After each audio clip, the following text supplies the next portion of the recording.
Coming up on Mountain News this morning, the National Weather Service confirmed more than 10 tornadoes touched down in Kentucky during Tuesday's storms. And Governor Beshear spoke about how he feels the Safer Kentucky Act will affect Kentuckians. Dedicated to Eastern and Southern Kentucky, this is WYMT Mountain News this morning.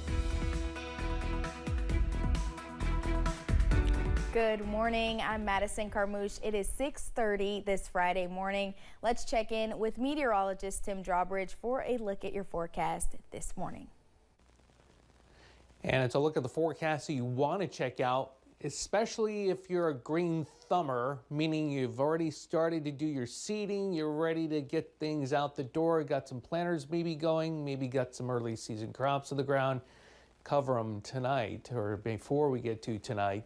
Freeze watches in effect for the counties in the, we'll say the baby boy blue color here, from Harlan County to Leslie County to Knott and Letcher counties up toward Martin County. For the rest of us, that deep purple shading, freeze warnings, the likelihood of temperatures being below freezing for about a 4 to 6 hour period of time overnight. Another settled day on tap before we deal with the chill tonight, and a bright weekend overall.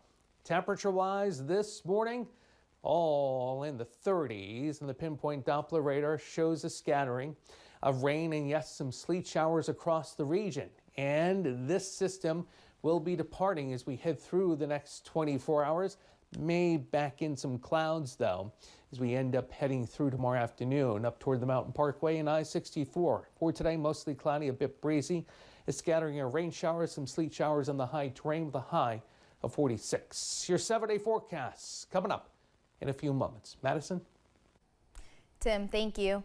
Officials with the National Weather Service in Jackson are continuing to survey areas hit by Tuesday's storms. That includes parts of Whitley County around the Bee Creek and Devils Creek area. WYMT's RJ Johnson has more. As storms left behind broken trees, damaged homes, and more, meteorologist Ed Ray with the National Weather Service says they are piecing together what exactly happened. So we can kind of see what direction everything's moving and all the damage, the points where, the track of where the damage went, things like that, to help us make the best determination that we can. With some of that damage here in Whitley County, you can see behind me, the roof of a barn is now in the trees. I think the worst part is seeing the damage. This disrupts people's homes and their lives, and it's never easy. Ray says there were some things that caught interest while assessing the damage. How well a structure's made. We're looking at the damage actually done, things like that. And all this information goes into, believe it or not, a program that helps us determine wind speeds and things like that. He says before they determine what caused the damage in the area, they need to have all of the details.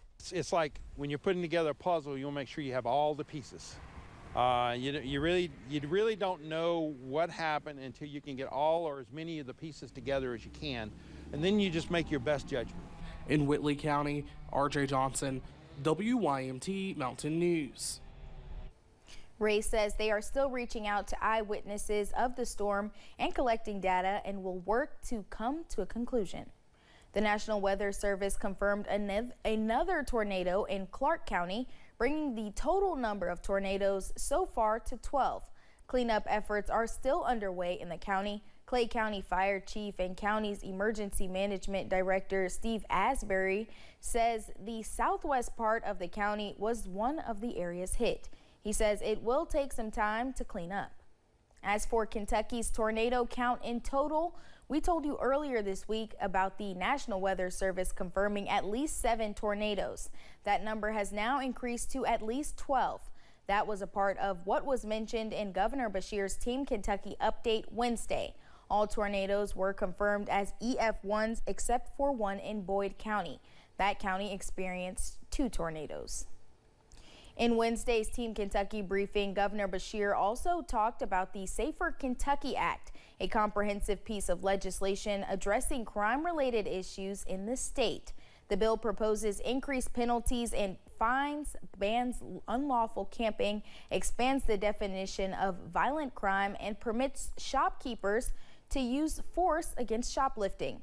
While acknowledging positive elements like weapon destruction in murder cases, Governor Beshear also voiced concerns about potential impacts on homelessness and mental health.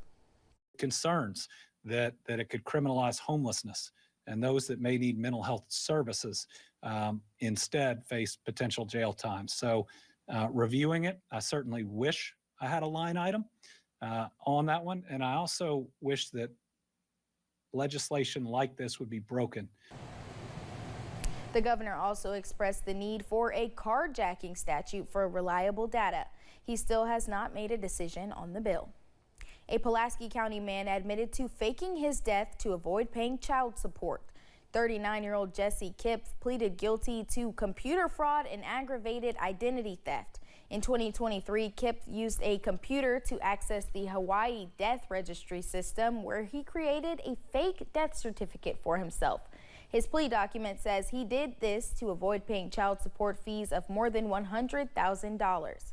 Kipf owes more than $200,000 to various agencies he wronged. 3 people are behind bars after police found drugs and cash on them in Harlan County. Wednesday, police received complaints of possible drug activity in the Maston Drive area of Cumberland. After officers noticed activity going on around a truck, they asked if they could search inside. Several controlled substances and more than $1,000 were seized. Christy Howard, Michael Johnson, and William Collins were taken to the Harlan County Detention Center.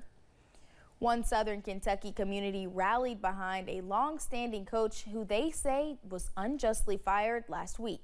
Community members and former players of Coach Rodney Woods stood in support for him. District parents say Superintendent Ronnie Neal held a grudge against the former coach. In a statement by Woods, he expressed his appreciation for his players.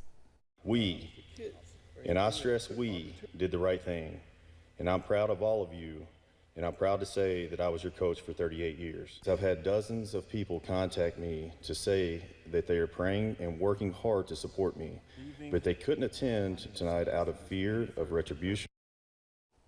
When asked for a comment, Superintendent Neal did not respond back.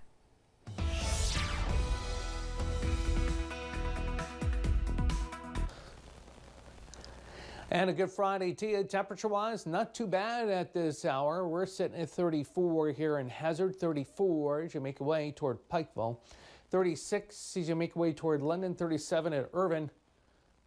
Going to reach out to our friends in Ashland. I think they started the weekend early. Not reporting right now. It's 37 at Harlan. All right, here we go. The pinpoint Doppler radar showing a scattering of rain showers across eastern and southern Kentucky this morning.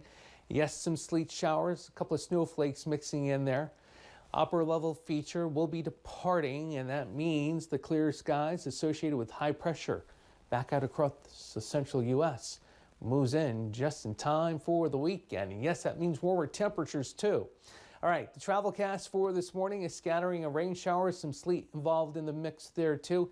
Nuisance precipitation, could be a couple of slick spots, so a little extra time this morning, nothing out of the ordinary. And then you'll need the wipers again with maybe an umbrella this afternoon with a few more rain showers and a high of only 46. The weekend's looking brighter. How about Monday for the eclipse, right? We'll let you know. First Alert 7-day forecast coming up in a few moments. Madison? Thanks, Tim, and thank you for joining us. The time is now 6:38. Still to come on Mountain News this morning. Today, President Biden prepares to meet with the families of those killed in Baltimore's bridge collapse.